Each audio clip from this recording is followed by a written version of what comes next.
Assalamualaikum warahmatullahi wabarakatuh. Kami dari kelompok 2 akan menjelaskan aspek politik, sosial, ekonomi dalam studi kelayakan bisnis. Assalamualaikum warahmatullahi wabarakatuh.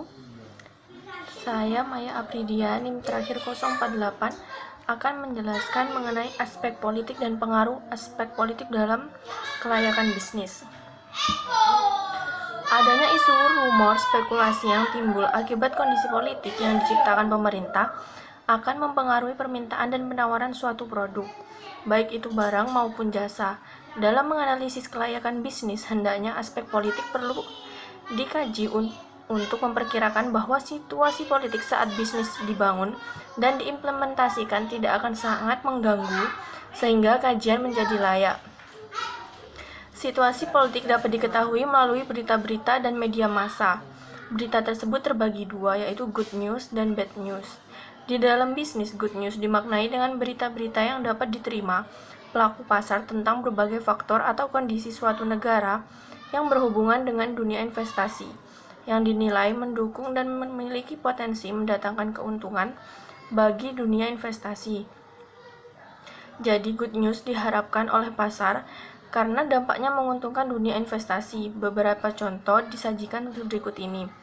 Langkah dan kebijakan yang ditempuh pemerintah secara sungguh-sungguh demi tercapainya clean government akan dinilai oleh pasar sebagai good news, karena kebijakan tersebut dianggap akan memberikan jaminan terhadap keamanan modal dan iklim berusaha. Terciptanya clean government dengan sendirinya akan melahirkan kondisi sosial yang aman dan stabil. Terbitnya kebijakan-kebijakan politik pemerintah yang memberikan kepastian hukum dan tegaknya keadilan atau law enforcement dalam praktik bernegara dinilai menguntungkan bagi investasi. Berita seperti ini juga dimaknai sebagai good news. Pengungkapan dan penuntasan berbagai skandal politik yang dilakukan oleh para elit politik oleh pemerintah juga merupakan contoh good news yang lain. Bad news di sisi lain dimaknai sebagai berita yang diterima pelaku pasar tentang berbagai faktor atau kondisi sosial negara yang berhubungan dengan dunia investasi yang dinilai tidak mendukung dan memiliki potensi mendatangkan kerugian bagi dunia investasi. Bad news dihindari pasar karena dampaknya merugikan dan mengancam dunia investasi. Prakteknya menyelewengkan dan menyalahgunakan kekuasaan yang dilakukan oleh oknum pemerintah dalam menjalankan tugas mereka dinilai pasar sebagai bad news karena mengancam keamanan modal dan usaha mereka. Kekacauan politik juga dapat mendorong lahirnya kondisi politik juga dapat mengancam lahirnya kondisi sosial yang tidak aman. Jadi jelas bahwa aspek politik pemerintah secara langsung ataupun tidak langsung berpengaruh pada dunia bisnis. Makin kacau politik suatu negara atau daerah, berdampak makin kacau pula dunia bisnis di daerah atau negara tersebut. Dan begitu pula sebaliknya. Sebagai contoh di bawah ini, dirangkum beberapa good news dan bad news mengenai peristiwa politik dan sosial di Indonesia saat mana terjadi krisis multidimensi serta kondisi bisnis, misalnya mengenai kurs mata uang yang terjadi bersamaan dengan peristiwa-peristiwa tersebut. Kiranya berdasarkan fakta tersebut dapat dipahami bahwa sedikit banyak situasi politik berperan terhadap kondisi bisnis.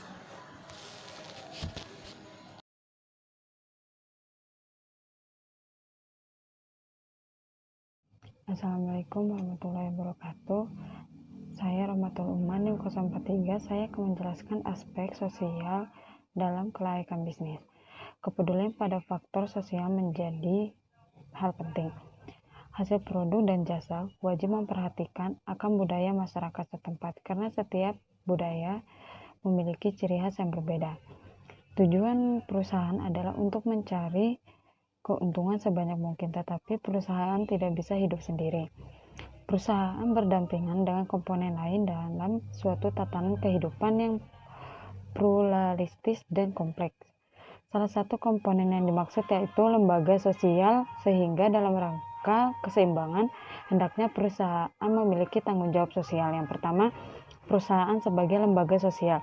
Untuk melaksanakan kegiatan perusahaan tidaklah mudah karena biasanya sering ditemukan ancaman dan juga peluang, terutama dari lingkungan eksternal perusahaan seperti kondisi politik, ekonomi, dan sosial. Sedangkan dari lingkungan internal perusahaan yaitu seperti kinerja karyawan dan juga mutu produk. Jadi selain mencari keuntungan yang besar, perusahaan juga hendaknya mengemban misi sosial kemasyarakatan agar antara perusahaan dengan masyarakat saling menguntungkan. Yang kedua, perubahan kondisi sosial yang kompleks. Pada masa lalu, pemecatan karyawan dengan berbagai alasan seperti perusahaan mengalami kerugian merupakan hal yang biasa. Tetapi sekarang tindakan seperti itu akan mengganggu keseimbangan dalam sistem sosial dalam perusahaan.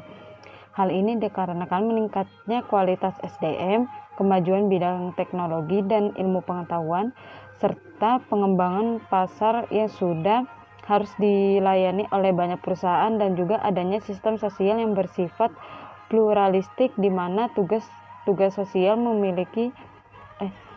mulai ditangani oleh lembaga-lembaga yang besar. Dan yang ketiga, perusahaan dalam masyarakat yang pluralistik.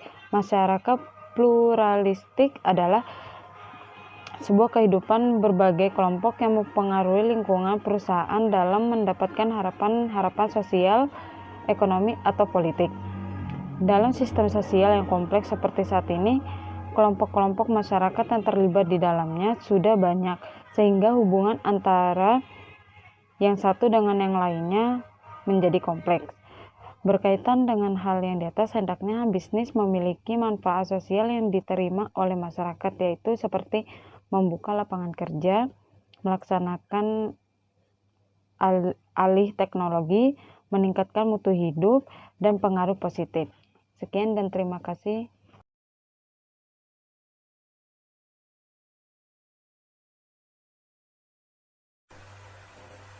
Assalamualaikum warahmatullahi wabarakatuh. Perkenalkan, nama saya Wadasani Rizky dengan NIM terakhir 155. Di sini saya akan menjelaskan tentang dampak sosial dari suatu bisnis terhadap aspek sosial. Menurut Kasmir dan Ja'far, dampak sebuah bisnis ada sisi positif dan negatif, termasuk dalam aspek sosial. Dampak positif dari suatu bisnis ditinjau dari aspek sosial yang ditinjau dari masyarakat secara umum adalah tersedia sarana dan prasarana yang dibutuhkan, seperti pembangunan jalan, jembatan, listrik, dan sarana lainnya. Sedangkan dampak negatif dengan adanya suatu bisnis pada aspek sosial yang ditinjau pemerintah adalah perubahan demografi di suatu wilayah. Perubahan ini dapat menimbulkan beberapa hal, contohnya perubahan struktur penduduk menurut kelompok, umur, jenis kelamin, mata pencarian, dan agama. Yang kedua, perubahan tingkat pendapatan penduduk. Yang ketiga, pertumbuhan penduduk, tingkat kelahiran, tingkat kematian bayi, dan pola migrasi. Dan yang keempat, perubahan komposisi tenaga kerja, baik tingkat partisipasi, angkatan kerja, maupun tingkat pengangguran.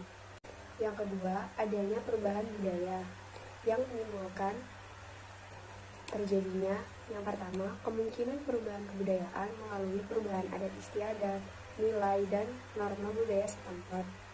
Yang kedua, terjadinya proses sosial, baik proses asosiatif atau kerjasama, proses disosiatif konflik sosial, akulturasi, asimilasi, dan integrasi maupun sosial lain. Dan yang ketiga, kemungkinan terjadinya kriminalitas dan konflik antar warga asli dan pendatang. Yang keempat, perubahan pelapisan sosial berdasarkan pendidikan, ekonomi, pekerjaan, dan kekuasaan. Selanjutnya, adanya perubahan kesehatan masyarakat yang meliputi terjadinya yang pertama, perubahan parameter lingkungan yang diperkirakan terkena dampak rencana pembangunan dan berpengaruh terhadap kesehatan. Yang kedua, perubahan proses dan potensi terjadinya pencemaran. Yang ketiga, perubahan potensi besarnya dampak timbulnya penyakit. Dan yang keempat, perubahan kondisi sanitasi lingkungan.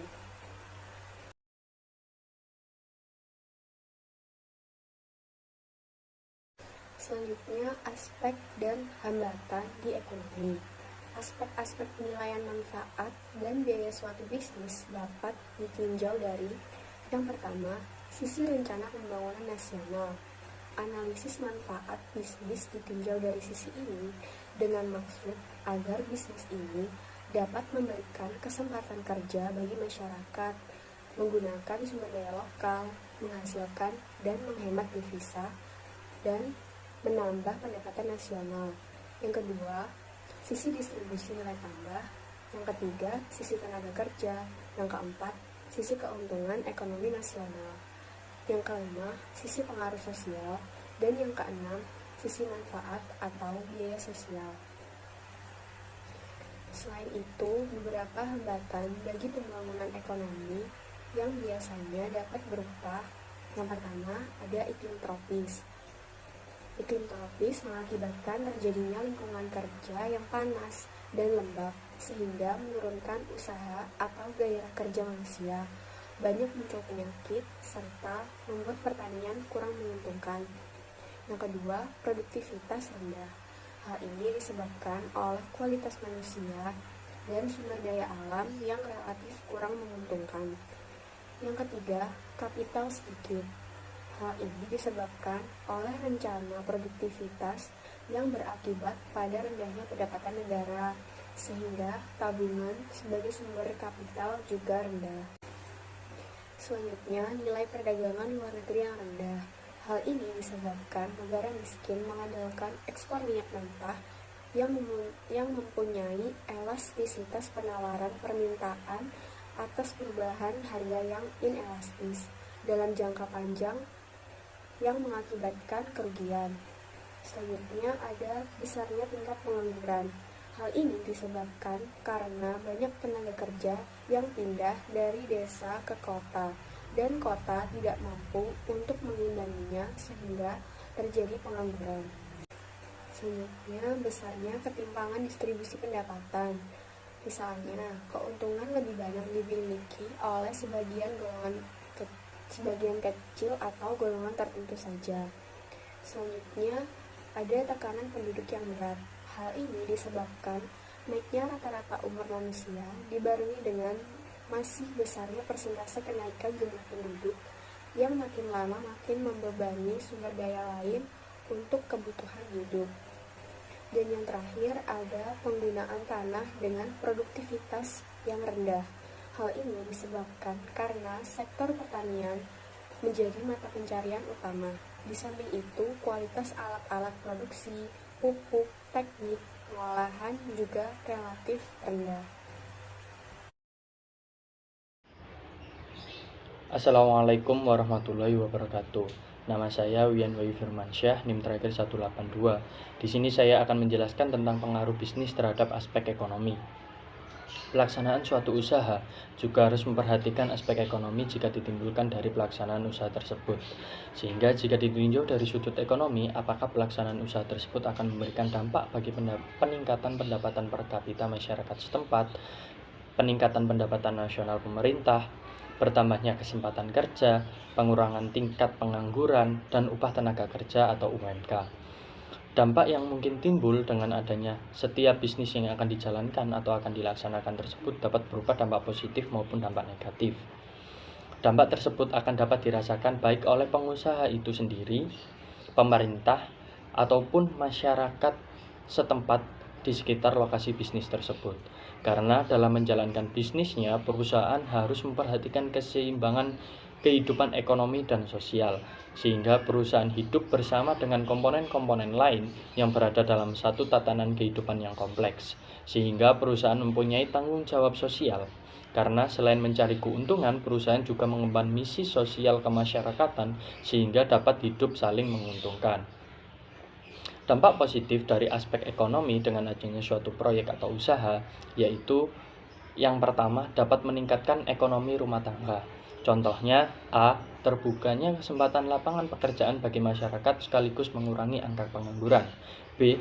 Tersedianya sarana dan prasarana umum yang akan kelak bisa digunakan untuk masyarakat maupun juga pemerintah. Contohnya seperti sekolah, masjid, jalan raya, dan lain-lain. C. Tersedianya beragam produk barang dan jasa di masyarakat sehingga meningkatkan persaingan dalam meningkatkan kebutuhan hidup masyarakat. Yang kedua yaitu menggali, mengatur, dan menggunakan ekonomi sumber daya alam. Contohnya A. Penggunaan lahan yang efisien dan efektif. B. Peningkatan nilai tambah sumber daya alam. C. Peningkatan sumber daya alam yang belum terjamah. Yang ketiga yaitu meningkatkan perekonomian pemerintah. Contohnya yaitu A. Menambah peluang dan kesempatan kerja bagi masyarakat pengangguran. B. Pemerataan pendistribusian pendapatan. C. Meningkatkan devisa negara. Selanjutnya yaitu yang keempat, pengembangan wilayah. Contohnya seperti A. Meningkatkan pemerataan pembangunan dengan prioritas daerah tertentu. B. Membuka isolasi wilayah dan cakrawala pemikiran masyarakat dengan masuknya pembangunan. C. Meningkatkan persatuan dan kesatuan bangsa. Selain dampak positif, juga terdapat dampak negatif dalam pengaruh bisnis terhadap aspek ekonomi. Sedangkan dampak negatif yang mungkin timbul dari aspek ekonomi tersebut yaitu yang pertama, eksplorasi sumber daya alam yang berlebihan.